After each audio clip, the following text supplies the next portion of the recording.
Welcome back, and it's still Talk Sports on Global TV. I told you we'll be talking chess game. How many of you can actually play chess? Because that's one intelligence game I want to really put in more energy to learn.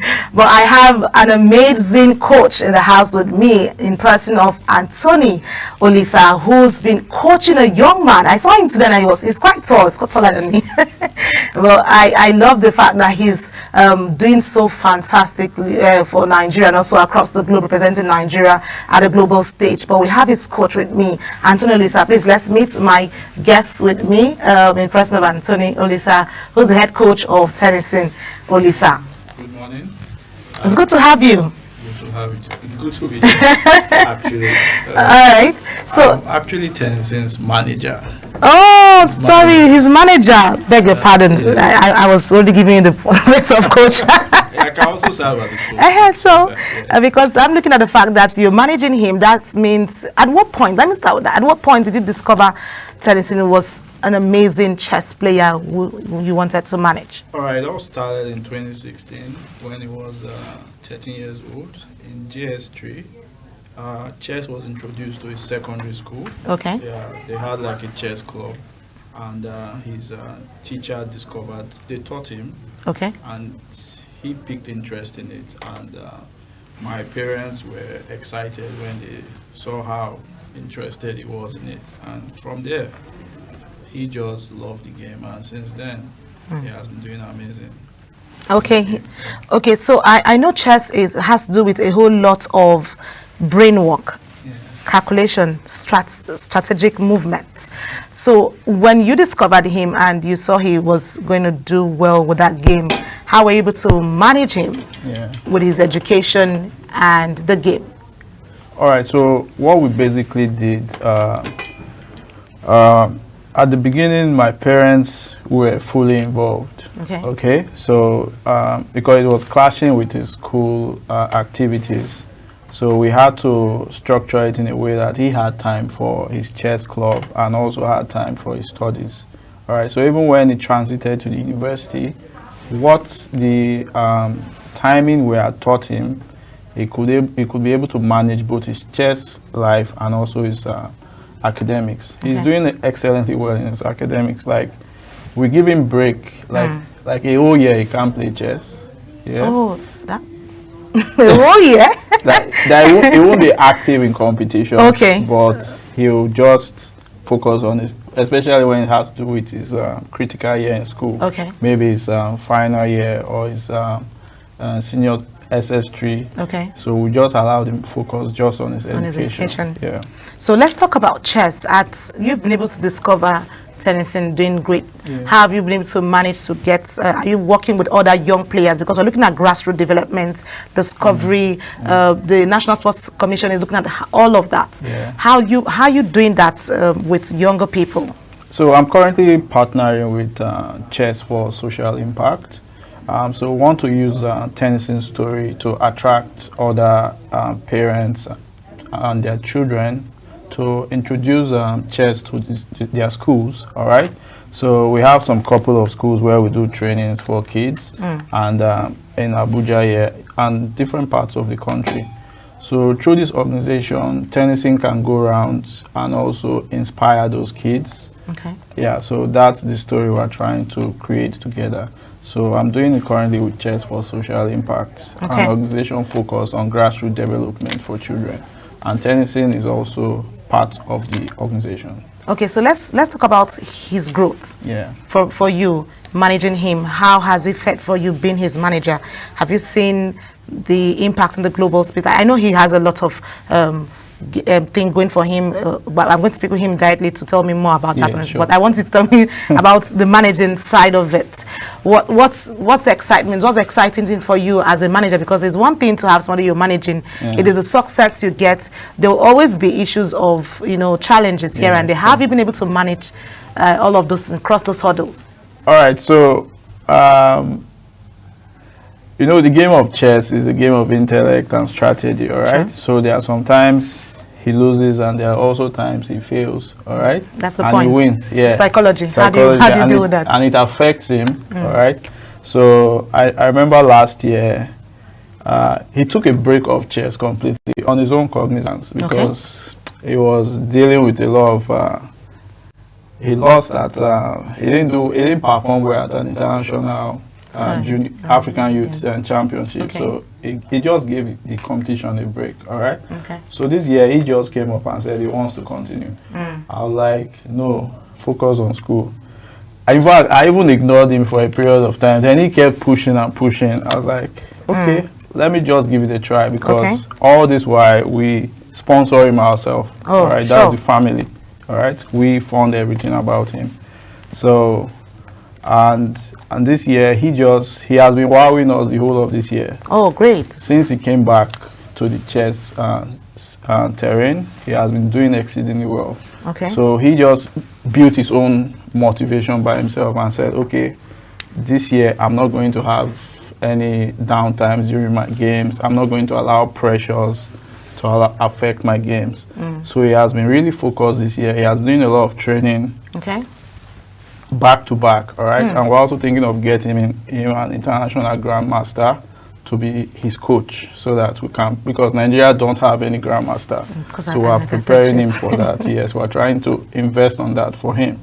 So basically he has found his own motivation. You know, before he was a child, now he has transited to an adult. Of course. So he has taken charge and said, I love it, this is my passion, and I'm going to drive it. Okay, so it's driving now as a career path and seeing essence of doing it. Because I like the fact that you said, because like I said, in Nigeria, we have lots of talents in different sports. It's just the way of harnessing it and managing the raw talent to see that. I love what you're doing.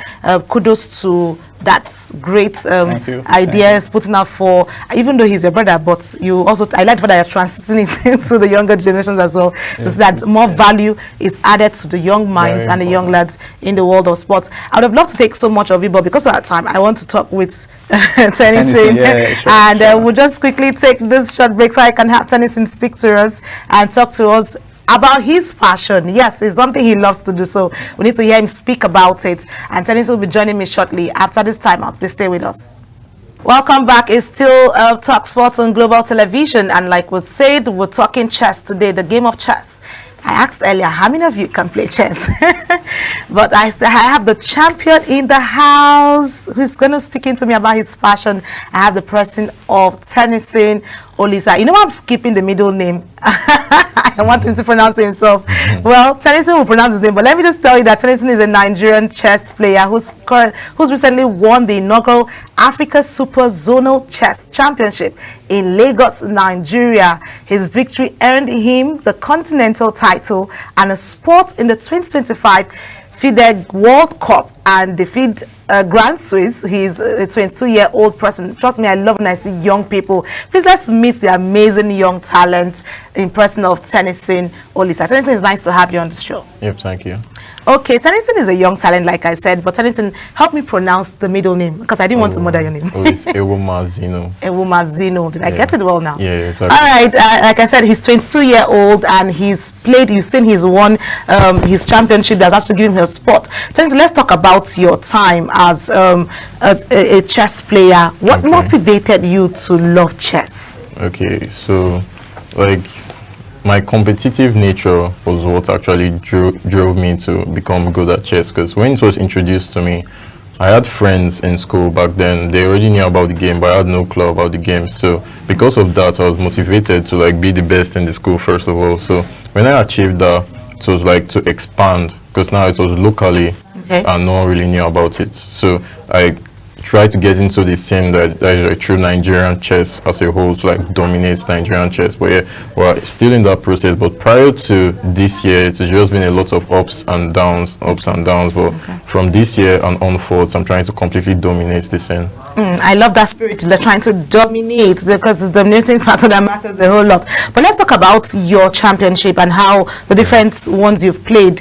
What's it like when you play and you have a bit of a challenge here and there? Do you manage? And I spoke to your manager earlier. How have you been able to psychologically deal with it? Okay, there's some, like earlier, the first tournament I played this year, which was the West African Championship. So it was a 9-round event, and you need to finish on like 7 points or more to stand a chance to win the event. So that was my goal, to win the event. But when I got there, I started well, but my second round I lost the game. So at that point I was like, oh, did I just come here to just lose a game and just like get on with it? But I tried to bounce back from that, and I won the next 4 games. Oh, awesome. Won the next 4 games. I was in high spirits already. Then next thing I got to play another person, a top Nigerian chess player, and I lost to him. So at that point I was like, okay, I've lost 2 games. What's the point of continuing the tournaments? Now I can only get 7 points. And to get 7 points I had to be the highest rated West African player.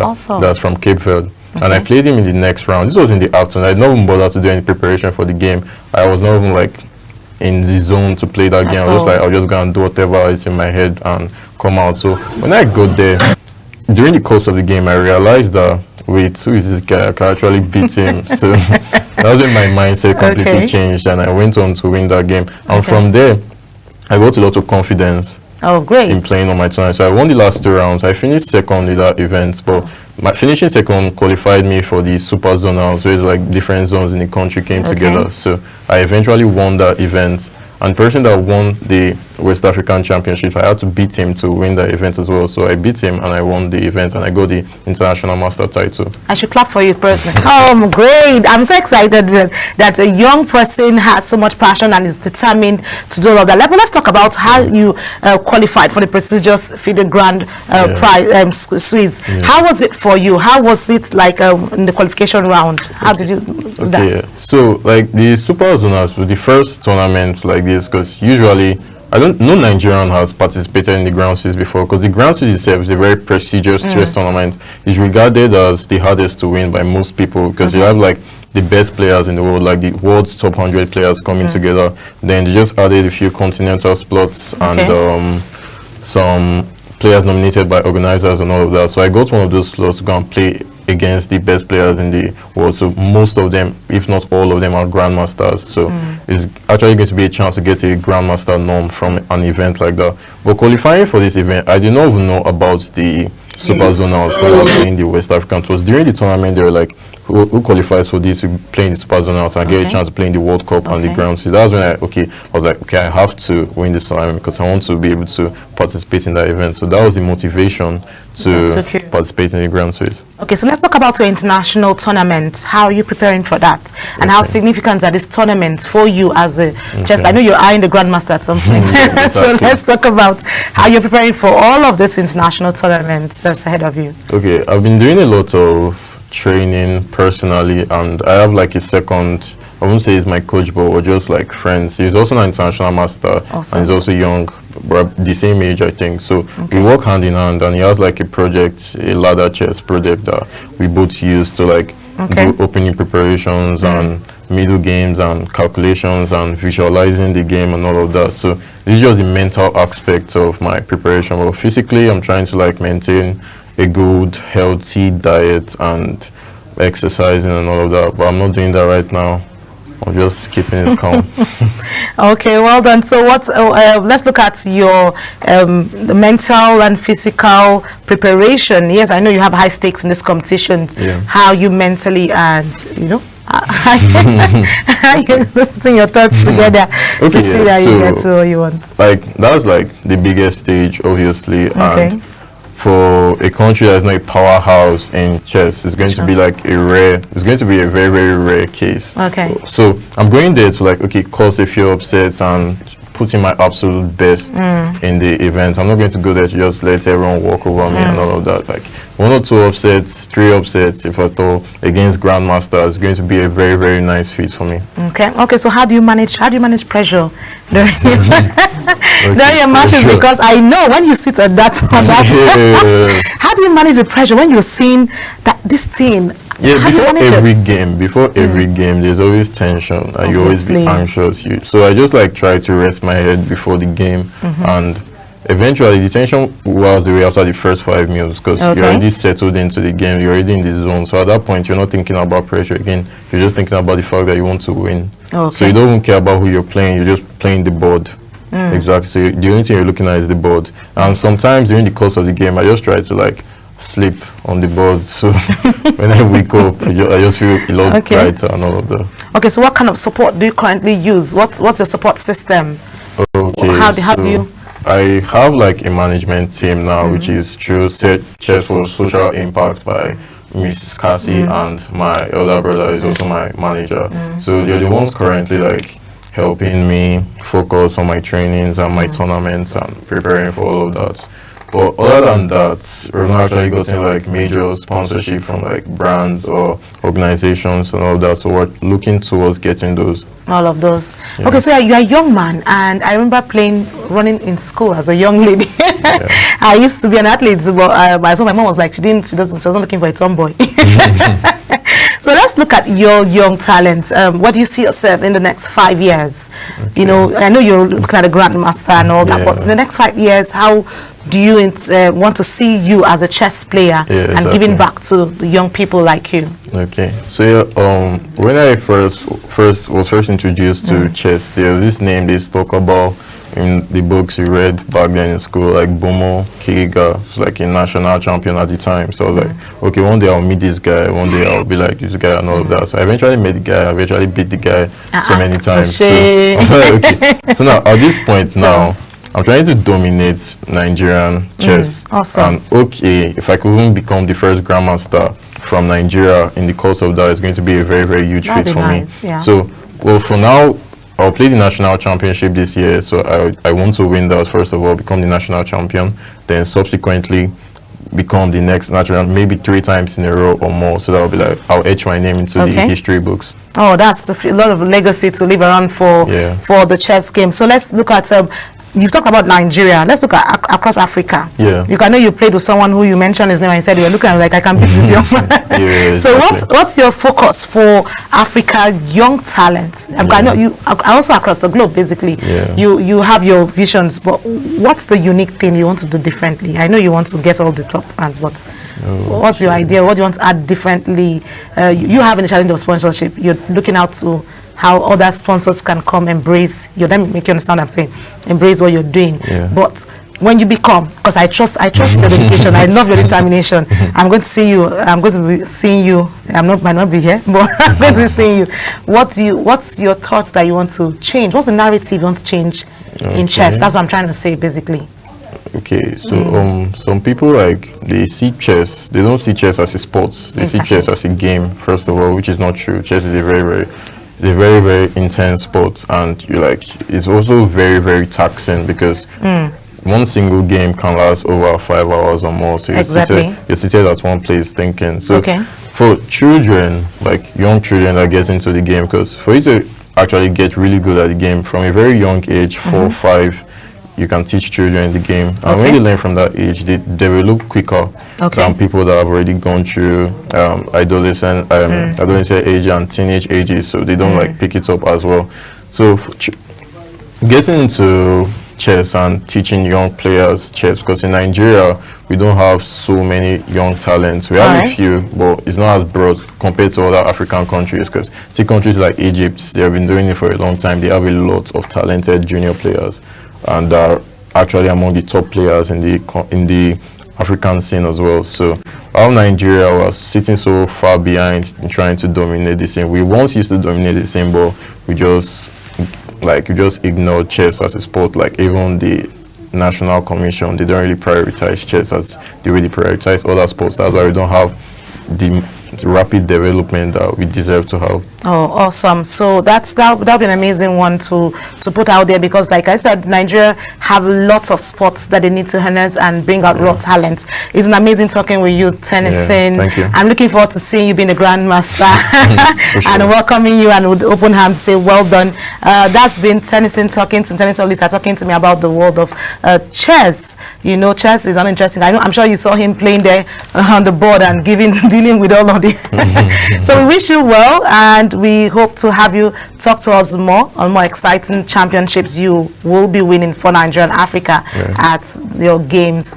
We have the tournaments coming up for the Elite Chess. We'll be coming up. We have the person here who will be speaking to us and giving us impression of Cassandra. She's the one for the Chess for Social Impact. She'll be joining me shortly, and then we'll talk about how that will add value to chess game. Bolton Global TV was still here talking chess, and I just finished talking to Tennyson Olisa, who is an amazing chess player. Trust me, I'm going to follow him and learn chess a bit. But we have the founder for Chess for Social Impact in person of Cassandra Mende. She'll be talking to us about this whole idea about the social impact area. Looking at, are we going to find out, is it going to be about just the elite class or the grassroots? Because I asked her before we came on set, what is this really about? So Cassandra, let's hear from you. Welcome to Global Sports, Global TV, where we have Talk Sports. So let's understand Chess for Social Impact. What is this about? Is that a way of growing chess game in Nigeria? Thank you so much for that. So my name is Cassandra Mende. I'm the founder, like you explained earlier on, the founder of Chess for Social Impact. And Chess for Social Impact is a flagship initiative of Main Life Global Foundation. So the whole idea of Chess for Social Impact is to, use chess as a tool for education, development, community services, and all. So it all started last year during one of our programs, the Main Life programs, and I just realized that we have a lot of talent, chess talent, but the thing that we lack in Nigeria is, funding, sponsorship, and, elites recognizing or associating with the chess. So we have the professional chess players, then we have the casual chess players. So the casual chess players are even more, which is like the elites. So this year, I said, okay, let me even make it more bigger and go into it full.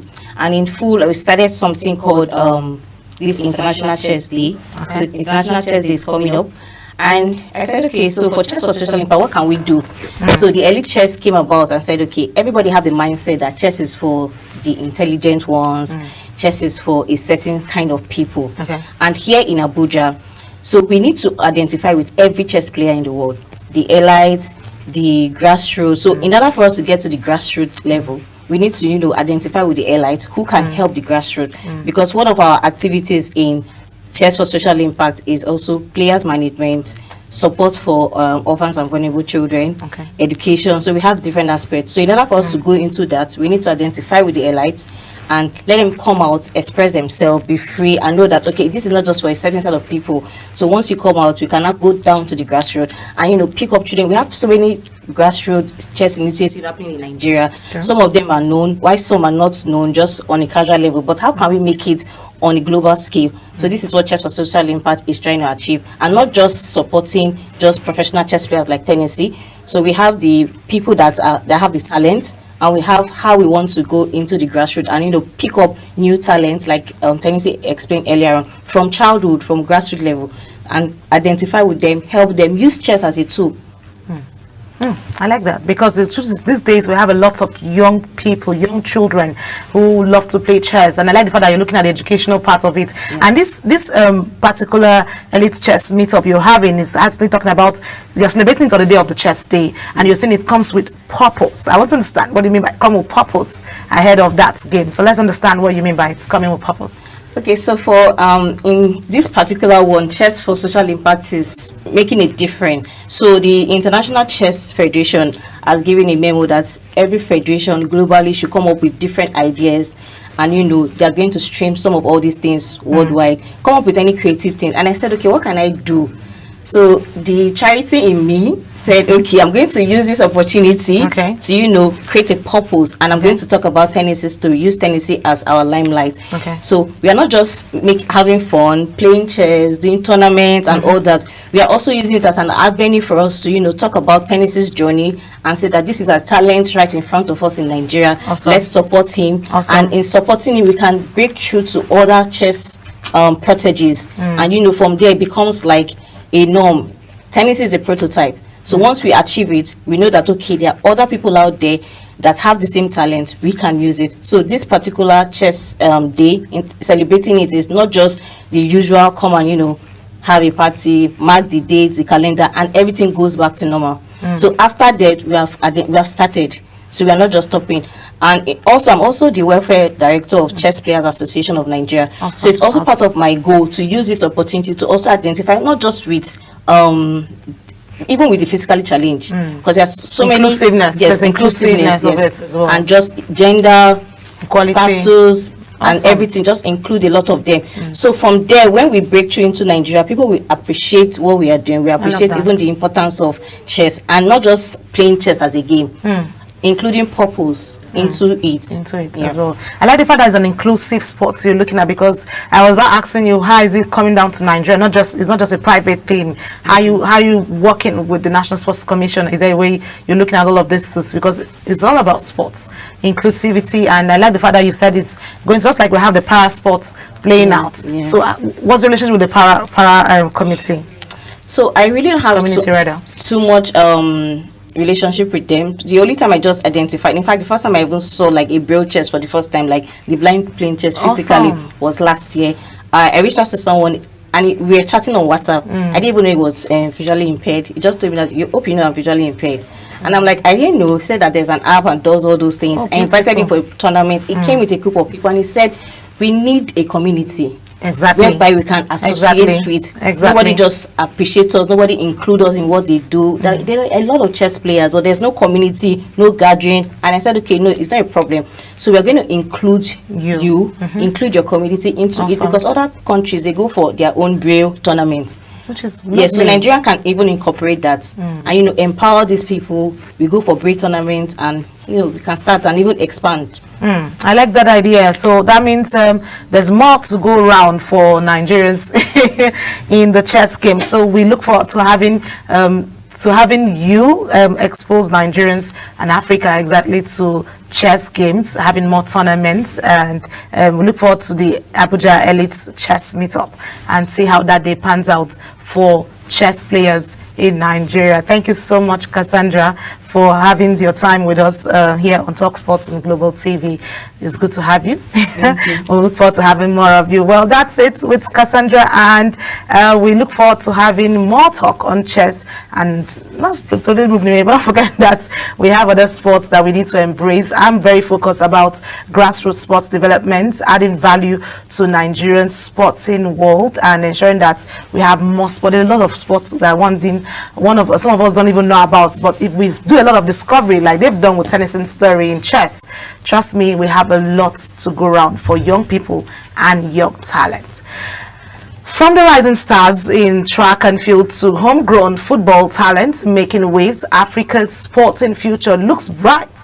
Let's give you some, we'll give you some of the highlights of Tennyson's play in his chess games after our time here. Tennyson showed us a lot of his skill playing out for him. Well, that's it, the much we can take today on Talk Sports on Global TV. We'll talk to you more and more from tomorrow, and I have my other team who will be here to talk to us, and I'll be here as well. I remain Aniete Patrick. Thank you so much for being with us on the program.